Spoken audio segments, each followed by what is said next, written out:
3 இடங்களில் தாக்குதல் நடத்தியிருப்பதை பாகிஸ்தான் உறுதி செய்திருக்கிறது. அதில் 3 பேர் பலியாக இருக்கிறார்கள். இது தொடர்பான மேலும் தகவல்களை செய்தியாளர் ராஜகுமரன் வழங்க கேட்போம். ராஜகுமரன், வணக்கம். தகவல்களை பகிர்ந்து அட்டோகோட்டி ஆகியவை இந்தியாவின் தாக்குதலுக்கு இலக்காகி இருக்கின்றன. அதில் ராவல்பிண்டி என்பது மிக முக்கியமான ஒரு நகரம் என்பதை பார்த்தோம். அங்குதான் பாகிஸ்தான் நாட்டினுடைய முக்கியமான ராணுவ தலைமையகம் உள்ளிட்டவை எல்லாம் அமைந்திருக்கின்றன. ஏராளமாக மக்கள் வாழக்கூடிய அடர்ந்த குடியிருப்புகளை கொண்ட மக்கள் நெருக்கம் நிறைந்த ஒரு நகரம் தான் அந்த ராவல்பிண்டி. ராவல்பிண்டியிலே கண்மூடித்தனமான தாக்குதலை ஒரு பொழுதும் இந்தியா நடத்தவில்லை.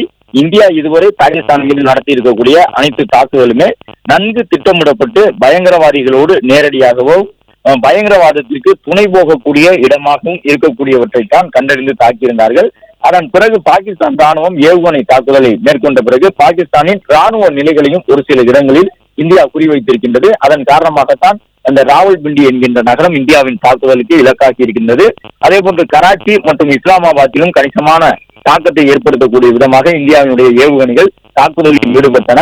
அந்த ஏவுகணை தாக்குதலில் கராச்சியினுடைய துறைமுக பகுதிக்கு எந்த அளவு சேதாரம் ஏற்பட்டிருக்கின்றது என்பது குறித்தும் இஸ்லாமாபாத்தில் இருக்கக்கூடிய முக்கியமான ராணுவ நிலைகளுக்கு ஏற்பட்டிருக்கக்கூடிய சேதங்கள் தொடர்பாகவும் அடுத்தடுத்து தகவல்கள் வெளியாக இருக்கின்றன.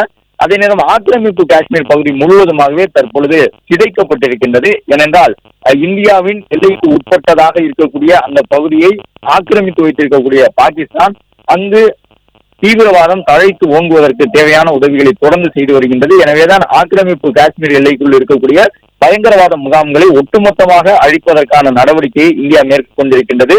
அதிலும் குறிப்பாக இந்த முஷபராபாத் என்கின்ற நகரம் பயங்கரவாதிகளுடைய முக்கியமான தங்குமிடமாக இருக்கின்றது. அந்த நகரத்தை சுற்றி இருக்கக்கூடிய பயங்கரவாத முகாம்களை எல்லாம் குறிவைத்துதான் தாக்குதல் நடத்தியிருந்தார்கள். பிளே ஸ்டோர் மற்றும் ஆப் ஸ்டோரில் இருந்து பாலிமர் செயலியை QR கோடு மூலம் பதிவிறக்கம் செய்யுங்கள். செய்திகளை உடனுக்குடன் பெறுங்கள்.